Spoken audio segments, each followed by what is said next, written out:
Olá, seja muito bem-vindo, seja muito bem-vinda. Eu sou a Gabriela Varela, esse é o Videocast em Detalhes. E aqui, sempre com um convidado, uma convidada, a gente analisa uma temática, uma notícia importante do momento.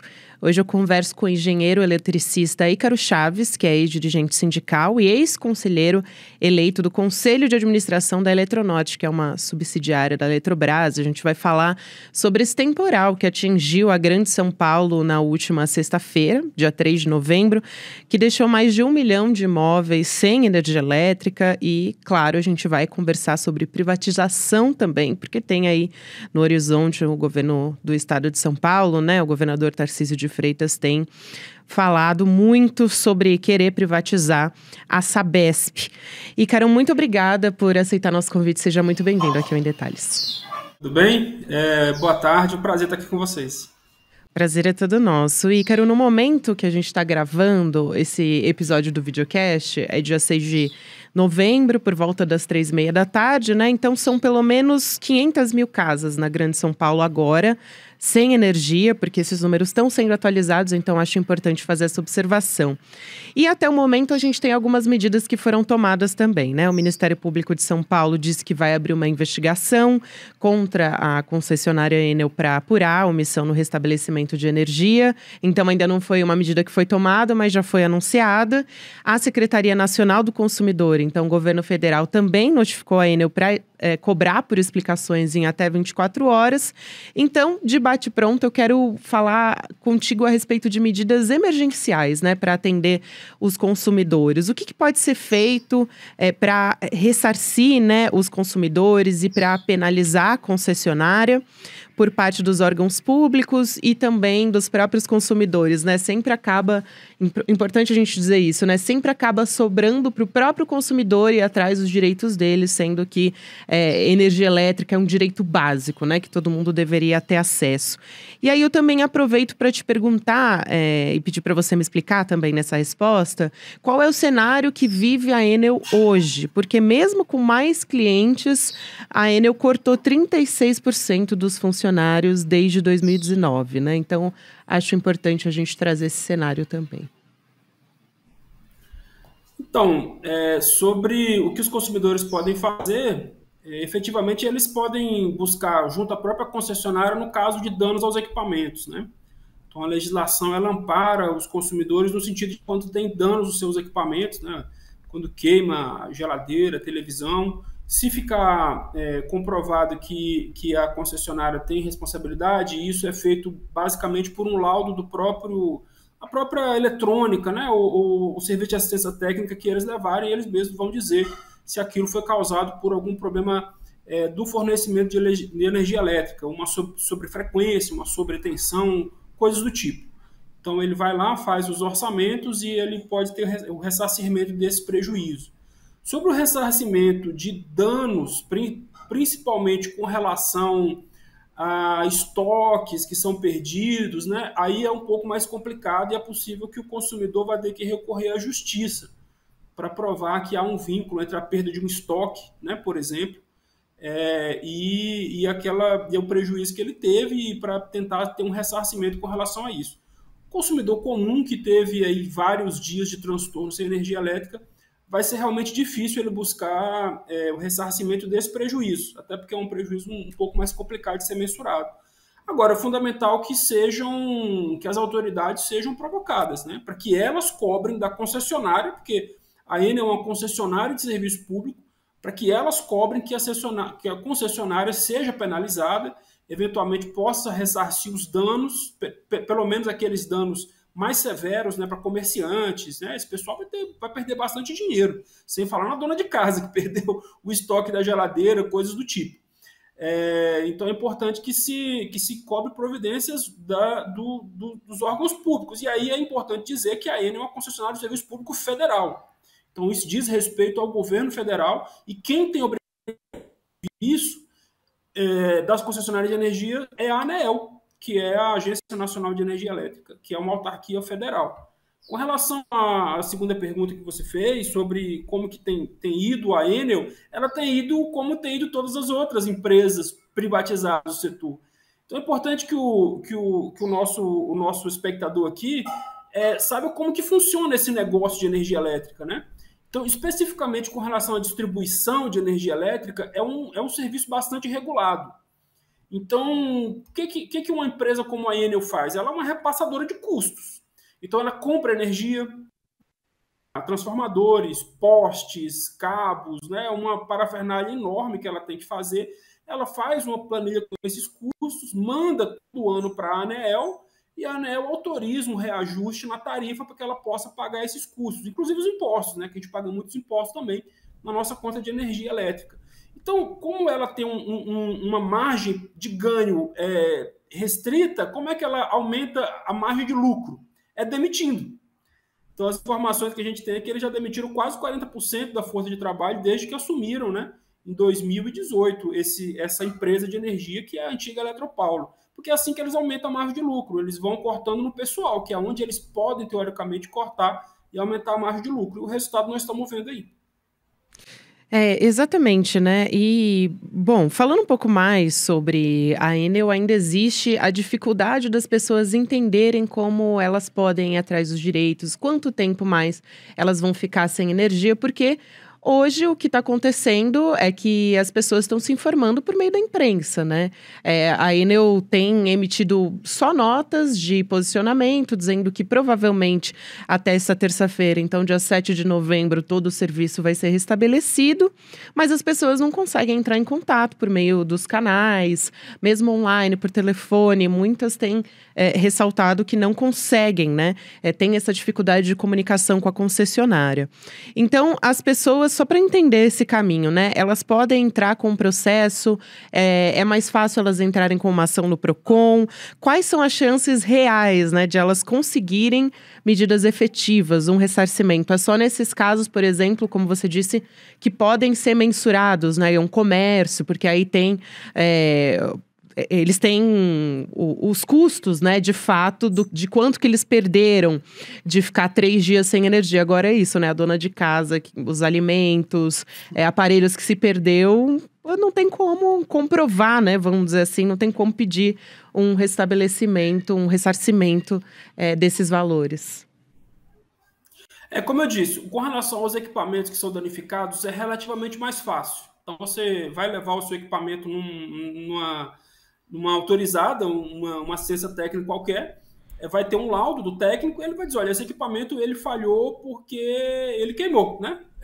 O vulgo que as pessoas falam, o equipamento queimou, minha televisão queimou. Queimou significa que teve algum problema ali de sobretensão, uma sobrecorrente, alguma coisa que foi causado pela qualidade da energia elétrica fornecida. Então ele vai ter um laudo, ele vai ter que levar 3 orçamentos, e aí ele já consegue esse ressarcimento, pelo menos deveria conseguir, isso é o que consta na lei, da própria concessionária. Essa é uma situação. Então, aquele pessoal que teve danos nos seus equipamentos elétricos, isso vale tanto para o consumidor industrial, comercial, quanto para o residencial. Com relação ao lucro cessante, olha, o meu salão de beleza ficou parado 3 dias. Aí ele vai ter que buscar a justiça, aí vai ser mais complicado, porque ele vai ter que provar por que ele teve aquele prejuízo, é mais complicado, e aí eventualmente vai ser alegado caso fortuito, enfim, mais difícil. Se o comerciante, por exemplo, perdeu um estoque, ele tem como mensurar isso, ele também vai ter que buscar via judicial esse ressarcimento. Não vou dizer para você que seja fácil, é complicado. O que a gente tem que entender é que esse é um serviço público e cabe ao poder público a garantia da qualidade do serviço. Então, acho que age muito corretamente quando a Secretaria Nacional do Consumidor ela busca medidas efetivas de reparação para esse tipo de prejuízo, né? Reparação coletiva, inclusive com multas, aplicação de multas, para que a empresa veja que não vale a pena negligenciar a qualidade do serviço. Agora, claro, que aí vai ter uma batalha judicial, porque eles vão dizer que foi por causa da chuva, né? Apesar de que chover é algo para o qual as empresas precisam estar preparadas, né? Afinal de contas, tempestades, principalmente na cidade de São Paulo, elas acontecem. Não é a primeira vez que isso aconteceu e nem vai ser a última. Então, as empresas têm que estar preparadas para esse tipo de evento. E eu também queria te perguntar, Ícaro, aproveitando o seu conhecimento como engenheiro eletricista, né? Porque um dos pontos importantes que tem sido discutido agora é sobre o enterramento, né, dos fios da cidade de São Paulo, dos fios elétricos, principalmente em áreas prioritárias, com árvores muito antigas, que durante tempestade, por exemplo, podem cair, como aconteceu.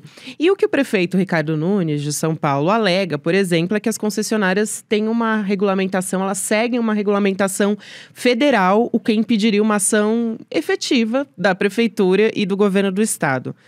O que pode ser feito para pressionar a concessionária, inclusive por parte da prefeitura e do governo do estado, do governo federal, numa medida mais radical? A gente poderia falar, por exemplo, de retirar a concessão da Enel, e aí eu relembro o caso do Brizola, né, com a rede elétrica no Rio Grande do Sul, lá em 1959. Como é que seria esse processo de reestatização, como fez o Brizola? Na verdade, ele cassou essa concessão na época, né? Vamos por partes. Primeiro, sobre as árvores. As árvores são responsabilidade da prefeitura, em qualquer município do Brasil. Porém, cabe à concessionária de energia elétrica fazer um diagnóstico daquelas árvores que colocam em risco a rede elétrica e, juntamente com a prefeitura, providenciar a poda dessas árvores, ou eventualmente até a retirada dessas árvores. Porque a responsabilidade sobre o serviço é da concessionária. Ela não pode alegar que o consumidor ficou sem energia elétrica porque a árvore caiu em cima da rede dela. Ela deveria ter tomado providências anteriormente para que isso não acontecesse. Então, mesmo que a concessionária vá lá, ela faça a poda e depois cobre da prefeitura. Enfim, isso é algo que tem que ser resolvido entre a concessionária e as prefeituras, porque a responsabilidade, no fim das contas, sobre o fornecimento é da concessionária de energia elétrica e, em última instância, do governo federal, que é o poder concedente. Sobre a questão das redes subterrâneas, é algo que de fato precisa ser feito nas cidades, né? Então a gente tem uma poluição, inclusive visual, muito grande. Além da poluição visual muito grande nas cidades, que desvalorizam as cidades, né, que tornam as cidades locais muito mais degradados, você tem situação prática como essa. Então, em muitas redes que são troncos, né, são redes essenciais, se eles estivessem enterrados, né, se tivesse uma rede subterrânea, a árvore ia cair e não ia acontecer nada. Então, de fato, esses investimentos têm que ser feitos e eles precisam ser cobrados pela concessionária, aliás, pela agência reguladora, no caso a ANEEL. Então, esse trabalho, infelizmente, no Brasil é algo que a gente tem visto caminhar muito lentamente, né? Você tem uma cidade do tamanho de São Paulo sofrendo com esse tipo de coisa que não deveria acontecer. Com relação às concessões, olha, tudo isso está previsto nos contratos de concessão. Então, existe o Instituto das Multas, existe o Instituto da caducidade. Então você pode sim cassar a concessão, e aliás, isso deveria ser feito. Agora, eu particularmente tenho muito pouca esperança, porque o que nós vimos agora acontecer aí em São Paulo tem chamado a atenção do Brasil, porque é São Paulo. Porque, francamente, Exato. aqui no estado de Goiás, eu estou aqui em Brasília, aqui no estado de Goiás, que é um estado vizinho, os goianos convivem com esse tormento desde que a empresa, que era estatal, foi privatizada em 2016. Então aqui a gente tem várias cidades que passam vários dias sem energia elétrica e as populações ficam sem água. Porque as pessoas esquecem isso, né? Como é que você faz para bombear a água? Tem que ter energia elétrica. Então acho que aí em São Paulo já está acontecendo isso também. Lamentavelmente, no Brasil, quando se fala do direito do povo, do direito do consumidor, aí existe uma elasticidade enorme. Não, mas isso pode acontecer, é um caso fortuito da natureza, a árvore cai mesmo, porque choveu, nunca choveu tanto assim. Agora, quando você fala em penalizar as empresas, aí vem-se sempre com aquela carta que se tira do respeito aos contratos, da segurança jurídica, porque parece que no Brasil o sagrado é só o direito do capital. Então, o direito da dona de casa ou de pessoas que estão agora sem energia, inclusive com risco de vida, tem pessoas que têm aparelhos que estão ligados à rede elétrica, tem risco de vida. O direito das pessoas é sempre relativizado. Agora, eu tenho certeza absoluta que se alguém falar em cassação da consciência ou de outras empresas do Brasil que têm causado danos terríveis aos consumidores, aí o fantasma o respeito aos contratos aparece na hora, né? Então, lamentavelmente, eu não tenho muito suspeito de que haja algum tipo de punição para a Enel, né?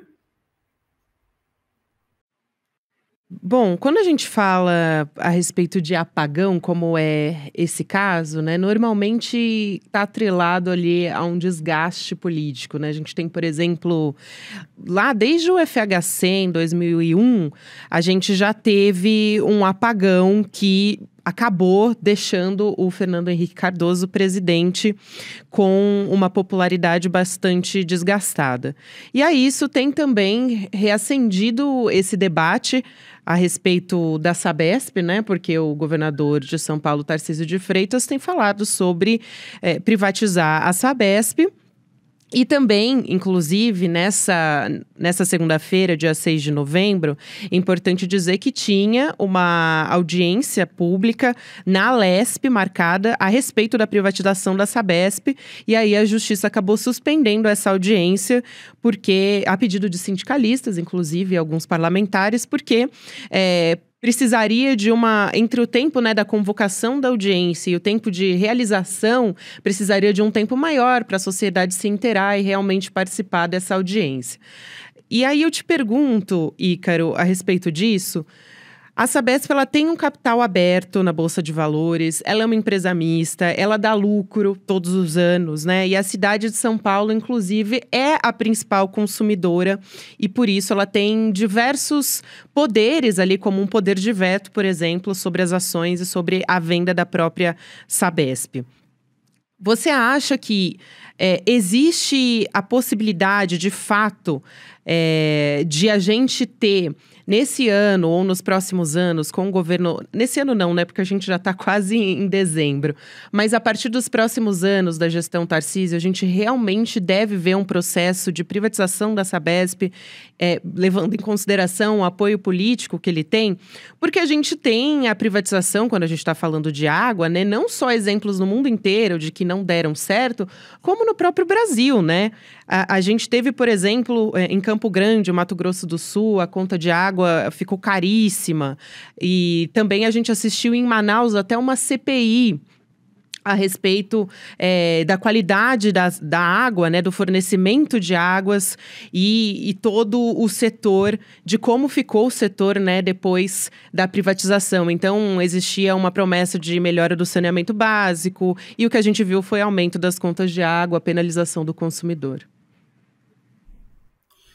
Então é importante lembrar assim, que no caso da água é um pouco diferente da energia. A concessão do serviço de água é uma concessão municipal. E o que os municípios fazem geralmente é fazer contratos com empresas estaduais, né, onde eles aderem a esses contratos. Então por isso que você tem a Sabesp fornecendo água para o município de São Paulo e para vários outros municípios, né? Isso acontece em várias empresas estaduais. Mas a concessão é municipal. Eu acho que isso é importante, esse debate ser trazido agora, porque se os municípios que são atendidos pela Sabesp, dentre eles é o município de São Paulo, a capital de São Paulo, se esses municípios, né, eventualmente, numa futura gestão, a partir do ano 2025, e eles não quiserem a Sabesp, eles podem, inclusive, romper o contrato. Então, eu acho que essa pressão por parte, trazer esse debate para dentro do debate eleitoral agora é fundamental. Por quê? Porque quando a gente teve lá nos anos 90 o processo de privatização, havia uma promessa.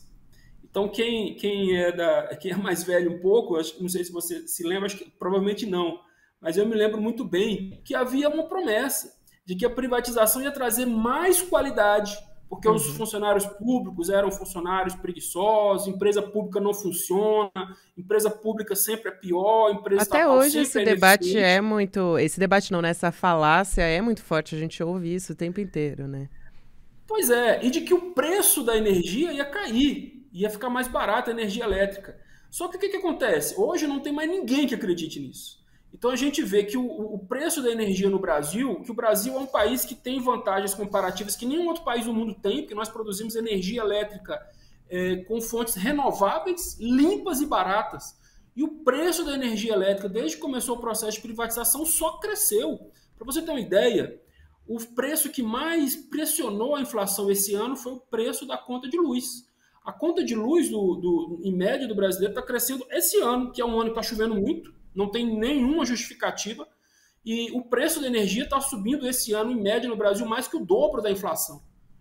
Então, Hoje em dia, por incrível que pareça, não se tem mais justificativa para a privatização. Eu acho muito interessante que isso esteja sendo feito agora esse debate sobre a privatização da Sabesp, justamente por um filhote do Bolsonaro, que é o governador Tarcísio, porque o discurso deles é interessante isso, que eles não trazem nem assim uma justificativa. Então, quando a Eletrobras foi privatizada, eles não diziam que a conta de luz ia baixar. Não, tem que privatizar, por quê? Porque sim.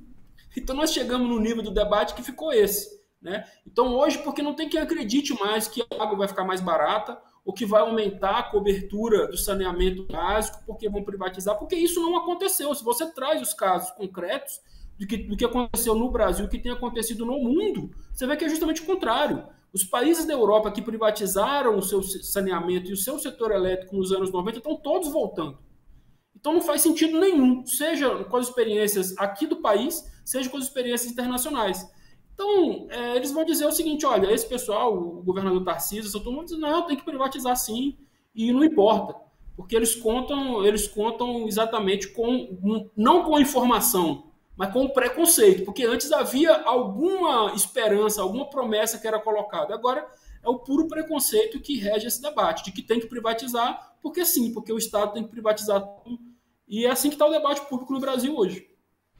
Exatamente. Só para trazer mais detalhes a respeito dessa CPI das águas lá de Manaus, né? Em Manaus foi feita essa CPI por conta da perda de qualidade do serviço, por não cumprir contratos, né, de investimento, por exemplo, para ampliar o saneamento básico, também por conta do aumento das contas para os consumidores, que é um dos pontos mais importantes quando a gente fala de privatização, né?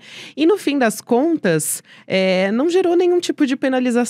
Né? A concessionária ela foi anistiada e nada aconteceu. Por que a gente não vê essas concessionárias, essas empresas, né, do setor privado, de fato sendo investigadas, de fato tendo algum tipo de penalidade por não prestação de serviço, por entrega de má qualidade? É por conta de um lobby do setor? Gabriela, olha só.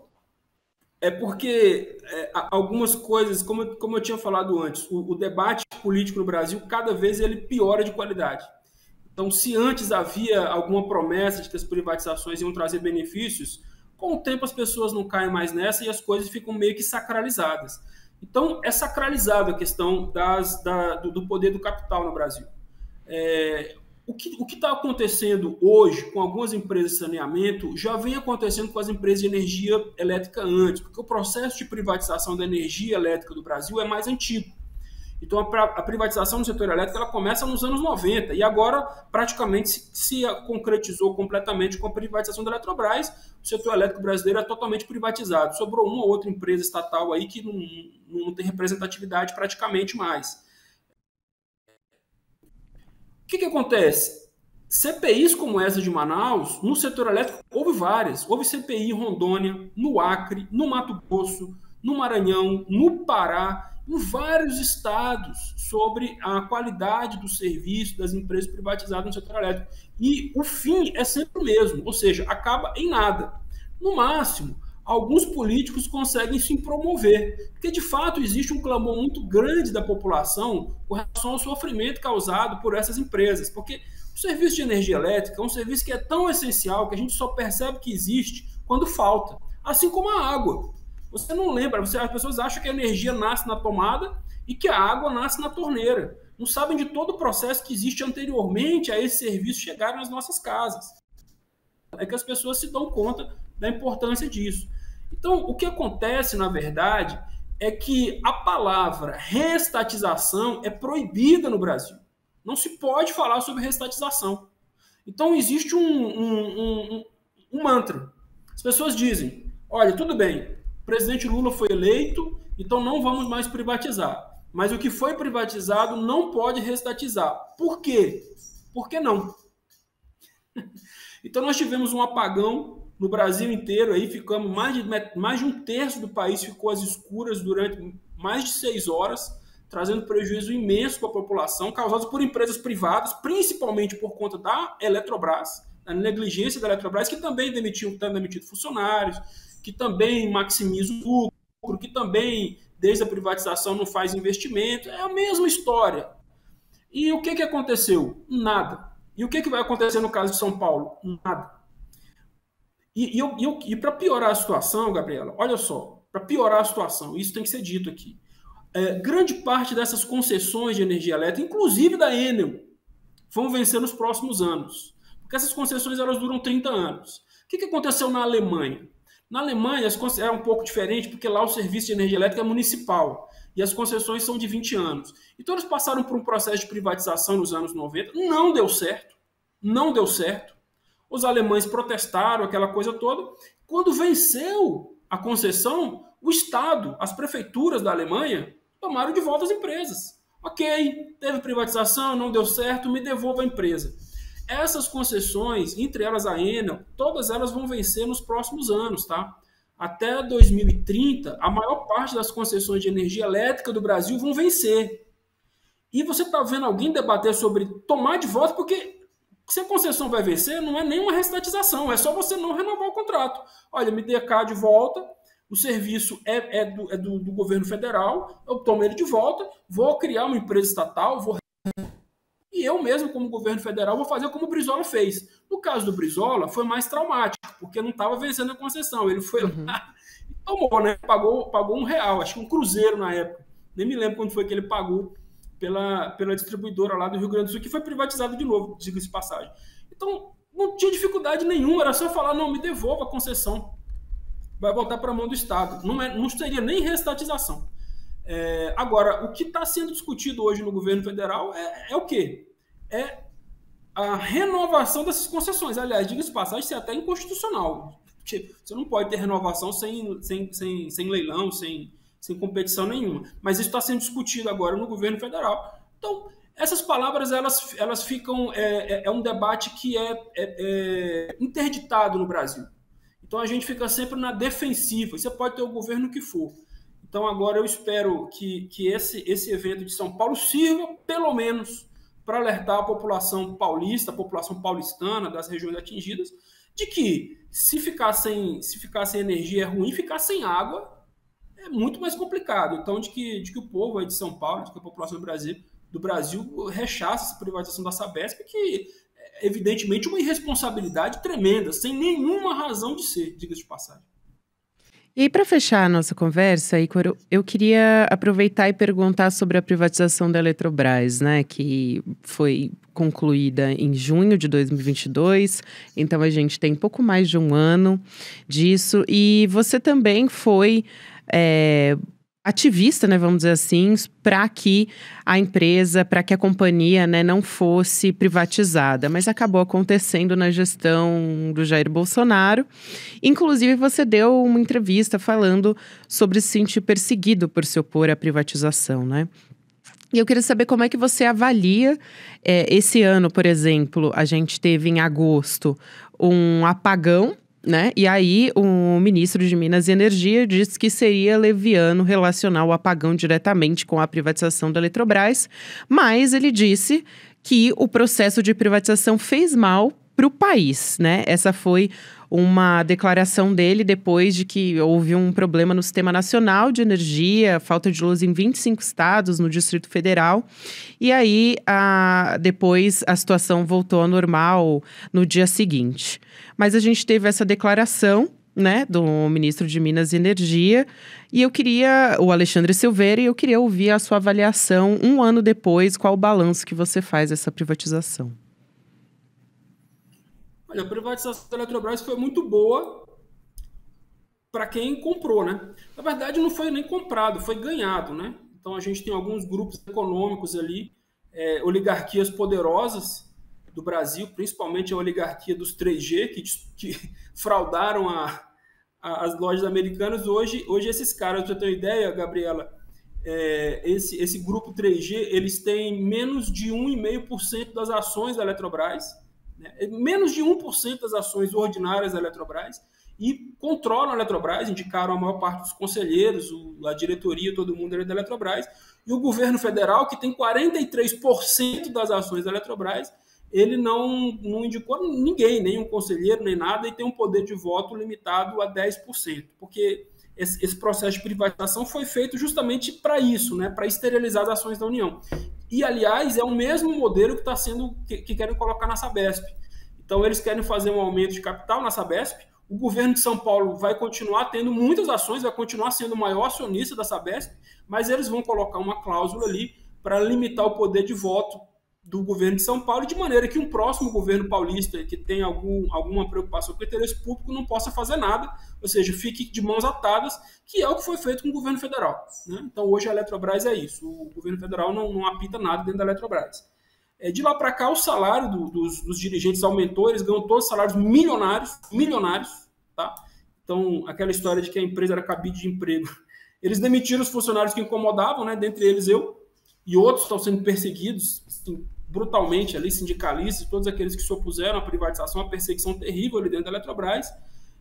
Os dirigentes da empresa, e muitos deles que foram indicados pelo próprio Bolsonaro, que fizeram a privatização, continuam na empresa e hoje ganham salários milionários.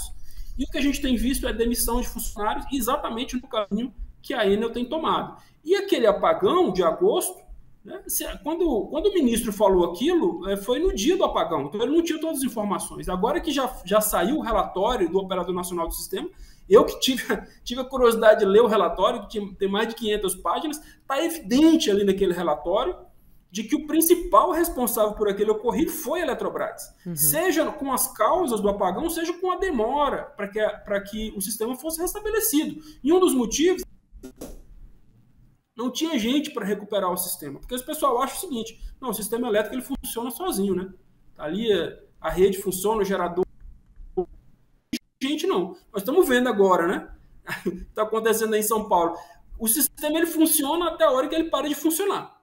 Foi o que aconteceu naquela situação, é o que está acontecendo em São Paulo e é o que acontece no setor elétrico em qualquer lugar do mundo. É assim que ele funciona. Então, o que a gente tem visto aí é um retrocesso terrível. O Brasil perdeu completamente a sua soberania energética e é um setor que hoje o governo federal ou o governo de lugar nenhum pode fazer nada. Então, eu faço uma previsão aqui. Os únicos que vão tomar prejuízo com esse apagão de São Paulo são os paulistas.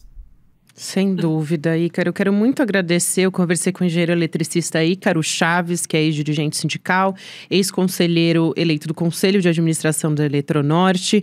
Muito obrigada por topar aqui participar do nosso programa. Seja muito bem-vindo sempre aqui ao ICL Notícias e ao Em Detalhes. Foi um prazer. Obrigado, Gabriela. E estamos à disposição. Importantíssimo a gente continuar debatendo as privatizações, né, os processos de privatizações no nosso país, também agora a gente falando especificamente sobre São Paulo. O Videocast em Detalhes fica por aqui. O próximo episódio vai ao ar às 10h30 da manhã, ao vivo no YouTube, por onde você acompanha toda a programação do ICL Notícias. Para quem acompanha essa transmissão agora, ao vivo no YouTube, você fica agora com o Videocast Mercado e Investimentos, com o André Campedelli e a Débora Maganha. 5h da tarde tem o Rolê ICL com o William Deluca e às 6h da noite tem o ICL Notícias, segunda edição. Também você pode acompanhar o Em Detalhes nas plataformas de áudio. Sempre a partir das 7-8 da manhã, o episódio já fica disponível para você. E eu também faço um convite bastante especial para todos nós aqui do ICL, porque vai vir aí o primeiro filme, documentário original do ICL. Para comemorar essa conquista, a gente organizou um debate ao vivo e aberto com trechos do novo documentário De Quanta Terra Precisa o Homem, que conta a verdade sobre o MST, que as elites fazem questão de esconder. Então esse encontro vai contar com a participação do João Pedro Stedley, você já conhece, diretor nacional do MST, também a Laura Sabino, youtuber, militante do MST, e a moderação é do Eduardo Moreira, o nosso Edu. Vai ser no dia 12 de novembro, às 8h da noite, então anota aí na sua agenda e você pode garantir a sua participação em icl.com.br/em detalhes. Obrigada para você que me acompanhou até aqui. Um abraço e até amanhã. Pois é, chegou a hora do primeiro grande lançamento do ICL na área de filmes e documentários. Você está preparado para assistir um filme que vai te tocar profundamente e revelar uma verdade que todo mundo tenta esconder? No dia 12 de novembro, um domingo, às 8h da noite, no horário de Brasília, a gente vai apresentar para vocês trechos do documentário De Quanta Terra Precisa o Homem e também fazer um debate incrível sobre essa que é uma das questões mais importantes para o Brasil, a questão da terra. Junto conosco vai estar ninguém mais, ninguém menos do que João Pedro Stedley, um dos principais líderes do movimento dos trabalhadores sem terra. Estarão conosco também várias outras pessoas que têm na sua vida a luta da terra como um dos principais motores. Para você não perder esse encontro histórico e assistir trechos inéditos do filme De Quanta Terra Precisa o Homem, é só você se inscrever gratuitamente no link aqui em cima ou aqui embaixo. Não perde essa chance. Todo mundo vai celebrar a estreia do ICL no mundo dos documentários e filmes e, mais uma vez, aprender muito com a nossa plataforma.